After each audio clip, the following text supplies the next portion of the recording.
Hello everybody and welcome to another unboxing video. I'm Evan Irwin. I am here today with Commander's Arsenal. And Commander's Arsenal is a fantastic new product from Wizards of the Coast. This thing is just incredibly unique. It's what I would describe as sort of an experiment from Wizards of the Coast to produce a very premium product. This is, beyond a booster box, the most expensive MSRP product that I've ever seen in the release. Even the collector's editions back in the day only cost $50. They cost a lot more now. But this product was made for the Commander in mind. It gets to show off all the cool foils that are foiled for the first time, such as the Mimeoplasm. It has this amazing die right here and has some just really terrific packaging. And so let's tear into said packaging and see what's in this thing. So I'm excited. First, I'm just going to kind of lift up this this cardboard overlay and just kind of slide it off. So, and that comes off just like that. And here we have the package, and I believe we just pick this up right here. It's all molded as it should be to all the cards. So here we have the open package. A battle mark has fallen out. Another battle mark is right here. They will live next door. All right, and so here is the die. This die is like amazing. This die is so cool. It has the click. It has the ability to go around the axes here between it. It has the Planeswalker symbol on the side. It's large. I mean, this is like one of the biggest dies I've ever seen. And it allows you to go, all the way up to 99 and beyond. And, so this die is sweet. It's going for quite a bit on the secondary market because it is so unique. Super cool stuff. All right, so let's get to the cards. Right here, we have 4 packs of them, and they contain all sorts of wonderful goodies. We'll also get out our sleeves here. Now, these are 120 60 card pack or 60 sleeve pack sleeves from Ultra Pro. These are unique to this product. These sleeves just don't exist anywhere else but in this box, and so that's really cool. As for the cards, we also have oversized cards, which I'm guessing are behind this little setup right here. So if we pull it up, we have an insert, and in the insert we have some sweet Command Tower artwork, which is nice, and on the back it talks about all of the oversized commanders, why they chose them and why they're cool. Apparently I was incorrect. These are 40 card or 40 sleeve packs because here's your last 40. So here's your 120 sleeves for your Commander deck, which is only 100 cards. So you have extras in case things break or get damaged. And in the bottom here, we have the oversized foils, which we will get to shortly. And as well as the remaining 18 battle marks. And these are for your +1 and your -1 stuff that occur during gameplay. So those are cool. And let's see. Let's get started here with the oversized foils. We'll leave the sweet regular cards for last. And the oversized foils begin with Azusa, Lost But Seeking. And she is in her own little package along with the rest of them. So we begin here with Azusa. She looks super sweet. I love the foiling on these things. Looks amazing. It is not the same foiling as I would describe as a From the Vault. I would actually call this more of a normal foil, as would be described as a normal Magic card. Here's Brian Stoutarm. He's large and in charge. Has never been oversized foil, which is cool. Glissa the Trader, I believe, was an oversized card, but not foil. So you get to have a cool oversized foil commander. Here's Godo Bandit Lord. Now I believe at this point they actually make oversized sleeves for these cards specifically. So you can actually buy sleeves for these things, which is nice.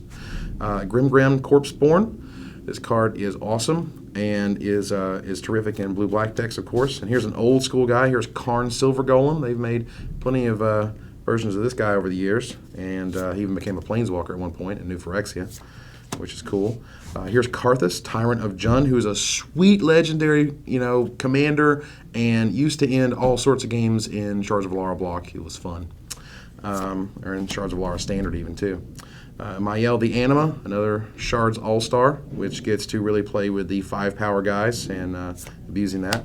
Here's Sliver Queen. Now, Sliver Queen was very controversial because Sliver Queen is on the reserve list.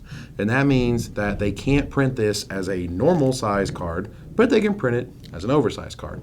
So that's cool, Just one of those ways to kind of sort of skirt around the reserve list, as you well know. And here's Zur the Enchanter. This guy does a lot of unfair things, and I don't get to play a ton of Commander, but what Commander I have seen played showed me that this guy is absurd. When you get to search your library for any enchantment with converted cost 3 or less and put it on the battlefield, that's an Oblivion Ring or a Detention Sphere, that's a Might of the Noblest or something crazy. It lets you do all sorts of wacky, fun things. So here are your oversized foils. They look sweet, and for all the Commander players, I can't imagine anything more pimp than having an oversized foil version of your favorite Commander. So up first, let's see, what should we start with? We have the Command Tower pack, the Duplicate pack, the Sylvan Library pack, and the Mimeoplasm pack. Well, I always love the fatties, so let's start with the Mimeoplasm, shall we? Now, the Mimeoplasm was released in Commander, and as Commander had no foils, this is the first time it has ever been foiled. I am super excited about this guy. This guy is one of my favorite fatties. He is in my cube, and I can't wait to put a foil version in there. Again, I just want to stress that this is what I would describe as a normal foiling process, because a lot of people get really particular about the sort of the from the vault process, and this is not that process. So here's our Mimeoplasm, super awesome. Another all-star from Commander is Chaos Warp. Now, Chaos Warp is a super functional card. It's a card that is very much pushed. I feel like they could only put it in Commander because you really don't want this in Standard. The ability for red to answer any permanent, anything. That includes enchantments, which is sort of like the big no-no for the red decks and the black decks. And for you to be able to, shuffle in their Oblivion Ring and, sometimes get lucky or sometimes get unlucky with what permanent they'll reveal from Chaos Warp is nice. Decree of Pain has brand new art, which looks absolutely amazing. And the new foiling, the new art looks amazing in foil.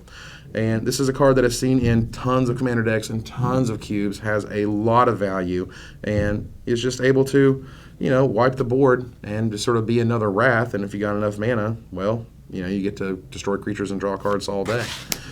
Desertion is a card that I don't believe has ever been in foil.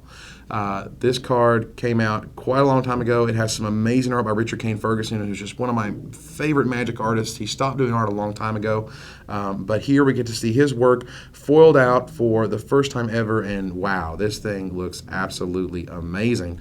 And Desertion is seen in tons of cubes because it's a pretty awesome trump to whatever their fatty or awesome artifact. When you're able to Desertion a Mindslaver, it feels pretty good, I'm not gonna lie. Dio-chan or Dio-chan, Artful Beauty. I'm going to go with Dio-chan. And, Dao-chan. Probably Dao-chan. Sounds about right. I'm Southern. Leave me alone. So, Dao-chan Artful Beauty is a 4-mana 1/1. Obviously never been foiled. Has some sweet new wordings. And the art that was released in Portal 3 Kingdoms looks terrific here. This was one of the surprises from the announcement. I felt that this wasn't really expected. But everyone was like, oh, that creature does actually, rule. So I'm really excited for this. I think Commander players, most of all, think this guy is terrific. So let's begin. We have Command Tower, Sylvan Library, and Duplicate. I think I want to say the Sylvan Library for last because it's the most awesome of those, I think. Command Tower is next. Command Tower debuted in Commander. Is the perfect Commander card, like the literal perfect card, because it can't be played anywhere else. It doesn't do anything anywhere else. You have to have a Commander in order for Command Tower to even work. And so, with that said, it is just one of the best cards, that Commander can have for the format. And there's awesome new art. It looks super sweet, and I think that looks great. Dragonlair Spider is another guy from the Commander set, and this 6-mana 5/6 reach, they cast a spell, you get a guy. For me, this is, those who like the red-green decks, those who like theme decks, particularly like, spiders or insects or, sort of like the swarm yard type decks that you can build, and is just another sort of fatty that you need in those types of decks. Edric, Spymaster of Trest. Oh, he debuted in Commander. Oh, he's so good. So good. I played with him in my cube. Green-blue decks love this guy to death. There are fewer awesome things to do than, make some tokens or, put some guys on the board, lay down Edric, attack, draw some cards. This is the first time it's foil. It is a legend, so it can be a commander itself, or it can just be awesome in green-blue decks, or it can just rule in your cube. I am a super huge fan of this card. Kaalia of the Vast is an absolute commander all-star. First time foiled in this form. The original commander decks had foil oversized commanders like the Mimeoplasm, and just like Kaalia the Vast here, but Kaalia itself, the small version, or the regular version as you would call it, was not foil. So this gives you that option, and it looks absolutely terrific. So we have 2 packs of cards left. We have Duplicant and we have Sylvan Library. And we're going to start with Duplicant. I love Duplicant. This card, direct from Mirrodin, has been an all-star ever since he debuted, has been in infinite EDH decks, has been in infinite cubes. The power of this card is that it goes in every deck. Every deck wants to answer a creature. Every deck wants to just tap 6 and just get rid of that thing. And now it has new art. It's another foil in here. It looks amazing. Now, the card I think that was the absolute most surprising was Loyal Retainers. Loyal Retainers was a Portal 3 Kingdoms card. Portal 3 Kingdoms cards are incredibly underprinted. They are insanely hard to find. And this card was retailing for somewhere in, in press time around $150. And then they said, oh yeah, we want to put a foil in there when it's never been foiled. And it's hard enough to find an English one, which is far more expensive than the Chinese one. But they did it, and I think it looks amazing. I think that all those Commander players are going to get a huge kick out of this card. This, for me, I'm just like, I'm still blown away. Even as it's right here in my hand, I'm blown away. I think it is absolutely amazing. Maelstrom Wanderer is one of those cards that just didn't have a foil version, and now it does. This guy just shows you how much fun you could possibly have with Cascade, because you're cascading all over the place. And if you're revealing creatures off that Cascade, well, then they have haste thanks to his ability. So for me, I think that Maelstrom Wanderer is an amazing card. It's 8 mana for this 7/5 monster, including, it gives itself haste, of course. And I know a lot of people sort of around the office who play a lot of Commander are super excited that this thing is finally foil because they love this card. Super sweet. Now, Mind's Eye has amazing new artwork. Have you seen this? This looks terrific. And I'm just enthralled. Like, Mind's Eye is one of those cards that I found working at Star City Games is just an all-star in EDH. Like, it's hard to keep in stock. People love this card, and honestly, I absolutely am enthralled with this art upgrade. I think the art upgrade is sweet, and when you look at Mind's Eye, it's not that great in, of course, constructed, and it never did anything there. But when Commander began to be a thing, all of a sudden, foil Mind's Eyes and regular Mind's Eyes just started selling out all over the place and began to get more and more expensive, because ultimately, when you have 4 different players around the table, you pay 3 mana, you draw 3 cards before you get to take your next turn, and that's just value. And this thing's awesome. Mirari's Wake is next. Oh, Mirari's Wake does such work. I'm telling you, man. This card has been a Pro Tour foil. It has been, it did amazing work in Odyssey. This card is a linchpin of awesome green-white decks, particularly because I cube a lot. So when we cube and I'm playing green and I'm playing white, I want this Mirari's Wake. I want to be able to entreat the angels using this mana. I want to be able to Decree of Justice using this mana. I want to, sort of use and abuse this as much as possible, because this card is just one of the most powerful green-white cards ever made, if not up at the very top. So that card is amazing. This whole set is ridiculous. Have you seen this? This is nuts. I've still got 1 pack to go. And this pack begins with Sylvan Library, sort of the all-star of the set. The card that, along with Loyal Retainers, has been like the top 2 cards that this set, really pulls from. And I think it is absolutely terrific. Sylvan Library, of course, debuted in Legends, has shown itself to be one of the most powerful green cards that has ever been made. Like, it might be the best. Now, Thragtusk is just printed and whatever. But, in terms of drawing cards, green doesn't get a lot of card draw. They did Harmonize, back in Planar Chaos, and that was crazy. And Sylvan Library just lets you draw extra cards and keep them if you want to pay some life. And it's just one of those sort of crazy cards from Legends, and they've never done anything close to it. And here we go with new art, new foil, new wording. This card is amazing. Absolutely love this thing. Now, Rhystic Study, particularly a foil version, is not cheap, and they give you one here.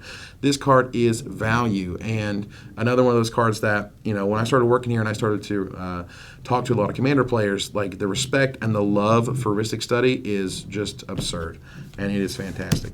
Now, I personally, I'm going to skip Scroll Rack for a second. I'm going to go to Vela the Nightclad. We'll go Scroll Rack last because it's amazing. Vela the Nightclad is another card from Commander. Actually, it was a card from Planechase. There you go. So this was a card from Planechase, and it looks absolutely terrific. It is a legendary creature, so it can be your commander. It sort of says whenever it or another creature leaves the battlefield, they lose life. So whenever they're wrathing, they're going to lose life over that, and it's not going to be a sort of even trade for you. And in a black-blue deck, depending on how you make it, you can have a lot of sacrifice effects, and you can really take advantage of Vela. Super cool card from Planechase. Super excited it's foiling here, but I want to get to Scroll Rack. Now, I've been playing Magic a long time, all right, and back in the day, I remember when Scroll Rack came out. I remember when people said that this card wasn't very good. And I remember seeing this card do fantastic work. It was sort of Scroll Rack and Curse Scroll sort of lived in the same vein for a while, where they were very underrated cards. And over time, we found that Scroll Rack is just unbelievably powerful. Now, these days, we have things like Miracles from Avacyn Restored, and it works amazingly well here. But Scroll Rack has never been foiled. Scroll Rack has never had new wording. Scroll Rack has never had a new frame. And we have all of that here, and it is absolutely amazing. So if you are a Commander player, if you're a Cube player, and you absolutely have to have the most pimp versions possible, this is the echelon. This card is absolutely amazing and is certainly one of the reasons to get this set for yourself. So, ladies and gentlemen, that is Commander's Arsenal. I think this product is terrific. I have been super impressed with the card selections. I thought they went a little further than even I expected, certainly with Loyal Retainers, which was amazing. Scroll Rack, which is fantastic. Sylvan Library, which is unreal. You have the first-time foils like Maelstrom Wanderer, Loyal Retainers, of course, Kaalia the Vast, Edric, Spymaster of Trest. Wow. I mean, Command Tower looks terrific with new art. Desertion is ridiculously sweet. Decree of Pain has brand new art. Chaos Warp and Mimeoplasm pulling up the end here. And all I can say is that, even as an MSRP of $74.95, it is 100% worth it and then some. This set has value from here for years to come and will be sought for years to come. And for those who have gotten their hands on one, I congratulate you. For those who have not yet, I suggest you begin the search, because this is the type of product that ages very well and increases in value very well, particularly over time. And I, for one, think that next year we're going to see another Commander's Arsenal-esque product, I hope, because I think this one went over like gangbusters, and Wizards did a terrific job with it. And I want to thank you guys for joining me. And this has been Evan Irwin unboxing Commander's Arsenal. Tapping the cards so you don't have to.